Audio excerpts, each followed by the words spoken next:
Zdraví vás nezávislý servisný konzultant. Prípad z praxe. Oslovil ma majiteľ vozidla Volkswagen Charan 2 liter TDI, ktorý mal podozrenie, že oprava vozidla bola fakturovaná vo vyššej sume, než reálne zodpovedala vykonanej práce.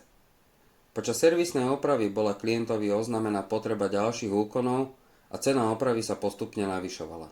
Keďže chcel mať vozidlo technicky v poriadku, s navrhovanou opravou súhlasil. Predložil nám faktúru. Na prvý pohľad vyzerala predložená faktúra za pravidelný servis úplne štandardne. Normohodiny, práce a aj položky pôsobili správne.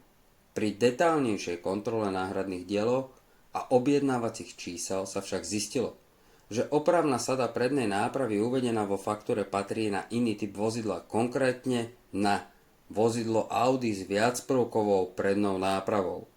Volkswagen Charan však používa odlišný typ zavesenia prednej nápravy. Práve tu vznikol problém aj pri samotnej fakturácii práce. Nakoľko čas opravy a rozsah prác boli účtované podľa technicky náročnejšej viacprvkovej nápravy vozidla Audi. Majiteľ bol oboznámený so zisteniami a následne kontaktoval servis. Podľa pôvodného vyjadrenia technika malo byť všetko v poriadku a bolo mu oznámené, že môže byť rád, že oprava vôbec bola vykonaná. Následne sme pripravili podklady k predžalobnej výzve. Po oznámení servisu, že bude vec riešená oficiálnou cestou, sa situácia začala meniť. Majiteľa vozidla následne kontaktoval priamo majiteľ servisu, ospravedlnil sa za vzniknutú situáciu, priznal chybu technika pri fakturácii opravy. Rozdiel v cene opravy bol klientovi vyrovnaný a servis ponúkol kompenzáciu formou zľavy pri budúcich službách.